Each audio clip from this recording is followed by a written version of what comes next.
The results for the assembly elections in India's Haryana and Jammu and Kashmir will be declared today. While elections were held in 3 phases in Jammu and Kashmir, Haryana went to polls in a single phase on the 5th of October. Now, in Haryana, 93 counting centres have been set up across 90 assembly constituencies in 22 districts. Postal ballots will be counted first, followed by the counting of electronic voting machines, EVMs. More than 1,000 candidates, including 464 independents and 101 women, are in the fray. This was the first assembly election in Jammu and Kashmir in 10 years, making it so pivotal. It is also the first since the abrogation of Article 370 in 2019, which changed Jammu and Kashmir's status to a union territory. The key poll issues in the election were Article 370, restoration of full statehood, and unemployment. According to Election Commission officials, a 3-tier security setup has been put in place at all the counting centres to ensure that all goes well in the restive union territory. The fate of 873 candidates vying for a seat in the 90-member House is expected to be revealed by Tuesday evening.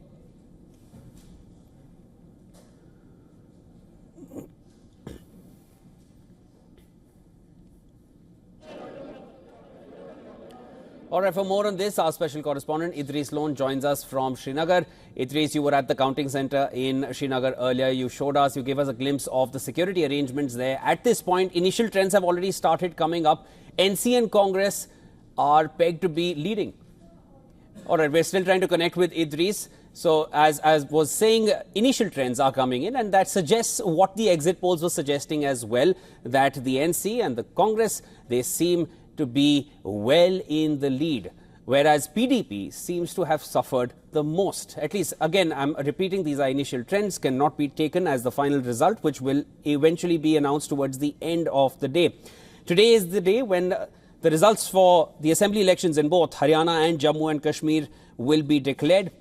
In Jammu and Kashmir, of course, these were pivotal elections. They are taking place after 10 years, and the first time these assembly elections are taking place in Jammu and Kashmir ever since the abrogation of Article 370 back in 2019.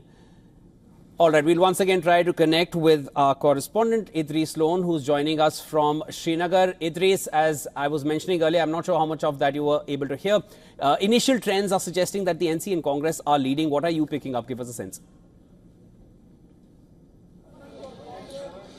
Well, exactly, Shivan, the report that we're just getting right now is that National Conference is leading on 21 seats, while the BJP is trailing at 18 seats, Indian National Congress at 15, because National Conference and Congress are together in a pre-poll alliance. That's why they're way ahead of the other political parties in Jammu and Kashmir. On the other hand, if we talk about other parties, People's Democratic Party is also leading on 1 seat. We've also got to know that the former Chief Minister of Jammu and Kashmir, Umar Abdullah, is also leading on one of his constituencies, while as BJP's Ravindra Raina, who's the state president, is also leading in his constituency.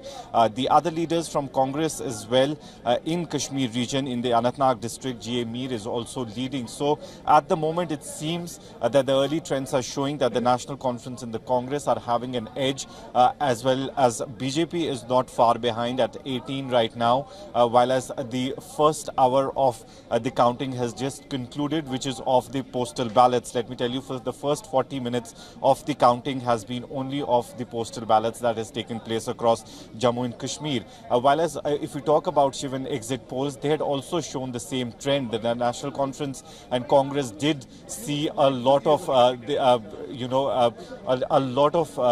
in terms of majority seats in the Kashmir region. While as if we talk about the BJP, majority of the seats are seemingly going to the BJP.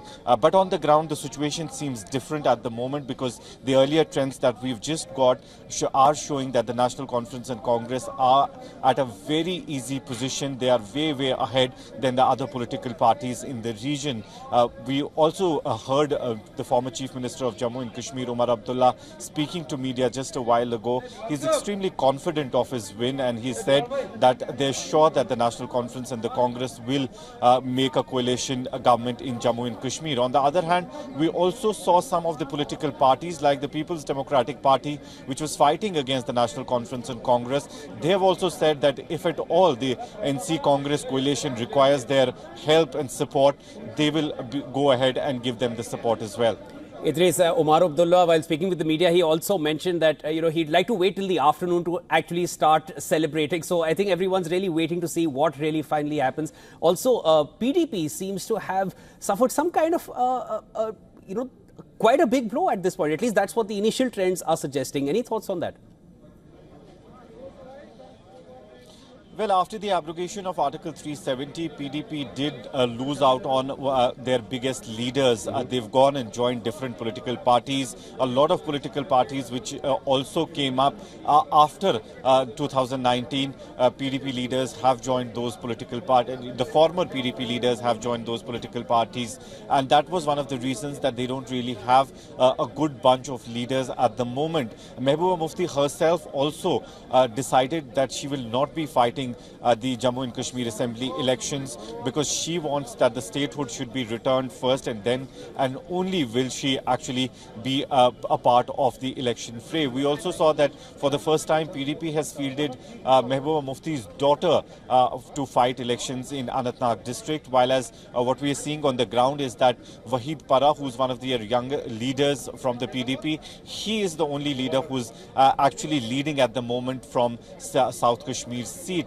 So the actual situation of PDP on the ground not looking very good. They might not really have many seats, but they might not also be very disappointed because they might have 4 to 5 seats which might be of use to the National Conference and Congress if at all they require those seats for the formation of the government. All right, Idris, we'll let you go for now, and we will be tracking this closely with you on ground. Some initial polls are even suggesting BJP as high as 32, but again, we'll know when we know. We'll connect with you again. That was Idris Lone joining us from Srinagar, getting us the latest.